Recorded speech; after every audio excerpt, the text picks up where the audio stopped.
Bhagavad Gita vertical bar अध्याय 6 ध्यान योग वर्टिकल बार सारांश।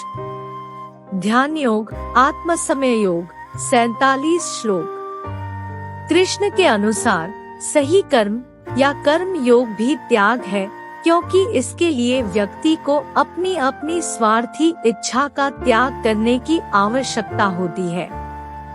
मन, इंद्रियों और शरीर से युक्त आत्मा एक व्यक्ति की आत्मा की सहायता कर सकता है, जो पहले से ही उन चीजों में महारत हासिल कर चुका है। वही सुभी है जो एक व्यक्ति को अपने वास्तविक आंतरिक सुख को महसूस करने से रोकता है। लोग अपने मन, शरीर और इंद्रियों को नियंत्रित करने के बजाय खुद को नियंत्रित होने दे सकते हैं। योग का अभ्यास करने के लिए व्यक्ति को ध्यान के अभ्यास में महारत हासिल करनी चाहिए। इस अभ्यास में कपड़े से ढके हुए एक साफ स्थान पर बैठना, एक एक वस्तु पर ध्यान केंद्रित करना, मुद्रा को सीधा रखना और सोने और खाने में संयत रहना शामिल है। ध्यान मन में शांति और शांति लाता है, जो फिर स्वयं को प्रकट करने के लिए विलीन हो जाता है। ध्यान के माध्यम से योग का यह अभ्यास स्वयं को दुख या दुख से मुक्त करता है। अर्जुन पूछते हैं कि मन को कैसे शांत किया जा सकता है, क्योंकि यह हवा के समान कठिन है। कृष्ण जवाब देते हैं कि यह कठिन है, लेकिन आत्मसंयम और अनुशासन से इसे प्राप्त किया जा सकता है। जब अर्जुन इस बात की चिंता करता है कि आस्था वाले लोगों का क्या होगा लेकिन आत्मानुशासन नहीं है, तो कृष्ण उसे आश्वस्त करते हैं कि इस प्रकार का व्यक्ति खोया नहीं है। किया गया कोई भी अच्छाई केवल और अधिक अच्छाई को बनाए रखेगा, और बिना आत्मानुशासन वाला व्यक्ति भविष्य के जीवन में शांति और अंतिम लक्ष्य प्राप्त कर सकता है। कृष्ण इस अध्याय में बहुत विशिष्ट हो जाते हैं, यह बताते हुए कि ध्यान का अभ्यास कैसे करें और इसके आवश्यक का वर्णन करें। अव्यक्त ध्यान का अभ्यास करने के सही तरीके की उनकी रूपरेखा कई समकालीन ध्यान प्रथाओं में पहचानने योग्य है। सीधी मुद्रा, एक वस्तु पर ध्यान केंद्रित करना, नियमित श्वास और यहाँ तक कि किसी प्रकार के कपड़े या चटाई पर एक साफ जगह पर बैठना भी कई ध्यान परंपराओं के परिचित तत्व हैं। कृष्ण खाने, सोने और जागने में संयम पर जोर देते हैं, यह देखते हुए कि यदि कोई बहुत अधिक या बहुत कम खाता है या सोता है, तो यह शरीर को ध्यान में बाधा डाल सकता है। इस अध्याय में अपर केस के संयोजन में लोअर केस सेल्फ का उपयोग स्वयं कृष्ण के संदेश के बारे में भ्रम पैदा कर सकता है। जब पाठ स्वयं को संदर्भित करता है, तो यह आमतौर पर सांसारिक स्वयं के तत्वों जैसे मन, शरीर और इंद्रियों को संदर्भित करता है। पूंजी एस के साथ स्व आत्मा को संदर्भित करता है, या शरीर में स्थित होने का हिस्सा है, लेकिन कभी नहीं बदलता है और लगातार पुनर्जन्म होता है। जैसा कि ऊपर उल्लेख किया गया है, इसे आत्मा के रूप में जाना जाता है। जिस तरह से पाठ स्व और ईश्वर शब्दों का लगभग एक दूसरे के स्थान पर उपयोग करता है, उसकी व्याख्या करना भी मुश्किल हो सकता है। वास्तव में विचार के विद्यालयों के आधार पर भगवद गीता के संदेश की कई व्याख्याएं हैं। इस पाठ में दो विशिष्ट विद्यालयों को स्पर्श किया गया है, अद्वैतवादी विद्यालय और भक्ति विद्यालय।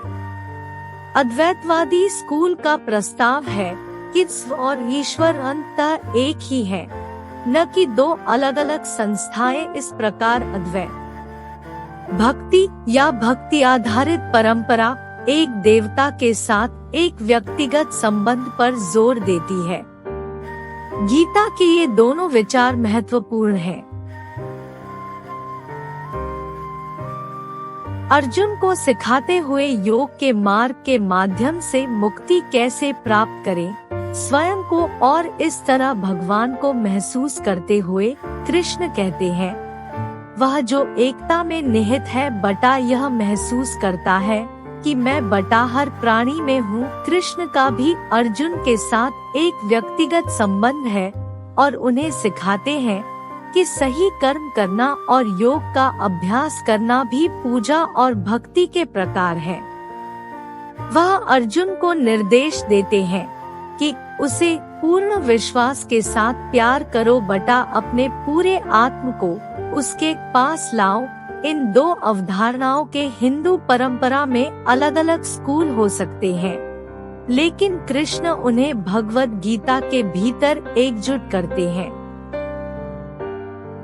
भगवद गीता एक हिंदू धर्मग्रंथ योग के अभ्यास को आत्म साक्षात्कार और मुक्ति के मार्ग के रूप में सिखाता है। भगवद गीता में वर्णित ध्यान योग या ध्यान के अभ्यास के बारे में 20 महत्वपूर्ण बिंदु यहाँ दिए गए हैं।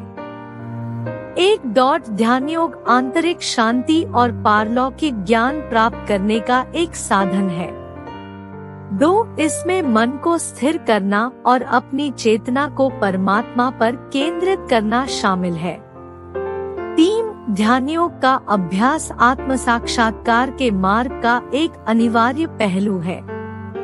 4. इसमें महारत हासिल करने के लिए अनुशासन, दृढ़ता और नियमित अभ्यास की आवश्यकता होती है। 5. ध्यान योग का अंतिम लक्ष्य परमात्मा के साथ मिलन और पुनर्जन्म के चक्र से बचना है। 6. ध्यान योग मन को शुद्ध करने और आध्यात्मिक प्रगति की बाधाओं को दूर करने में मदद करता है। 7. यह आंतरिक शांति और विचार की स्पष्टता की स्थिति की ओर ले जाता है। 8. ध्यान योग भौतिक शरीर और इंद्रियों की सीमाओं को पार करने का एक तरीका है। 9. इसके लिए एक केंद्रित और एकाग्र मन और अपने विचारों और इच्छाओं पर नियंत्रण की आवश्यकता होती है। 10.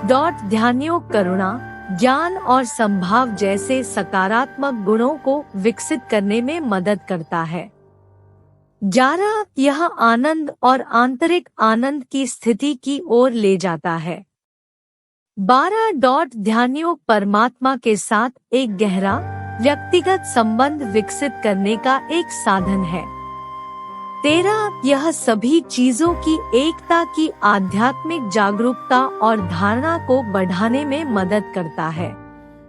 14. ध्यान योग आत्म साक्षात्कार की स्थिति की ओर ले जाता है, जहां व्यक्ति उन्हें समझता है एक दिव्य प्राणी के रूप में वास्तविक प्रकृति। 15. यह भक्ति का मार्ग है और इसके लिए परमात्मा के प्रति गहरी श्रद्धा की आवश्यकता होती है। 16. ध्यान योग के अभ्यास में एकाग्रता और ध्यान दोनों शामिल है और इसे एक शांत एकांत स्थान पर किया जाना चाहिए। 17. इसके लिए एक ईमानदार और समर्पित प्रयास की आवश्यकता होती है और इसे शुद्ध हृदय और सकारात्मक इरादे से किया जाना चाहिए। 18. ध्यान योग अह से ऊपर उठने का और विनम्रता की अवस्था प्राप्त करने और परमात्मा के प्रति समर्पण करने का एक साधन है। 19. यह आत्म खोज और आत्म सुधार का मार्ग है जो आध्यात्मिक विकास और विकास की ओर ले जाता है। 20. ध्यान योग के अभ्यास को श्रद्धा, सम्मान और विनम्र हृदय के साथ किया जाना चाहिए और इसके साथ अच्छे कर्म और एक सदाचारी जीवन शैली होनी चाहिए। Thank you to watching our video. Please subscribe our channel, like, comment, share our video. Thank you.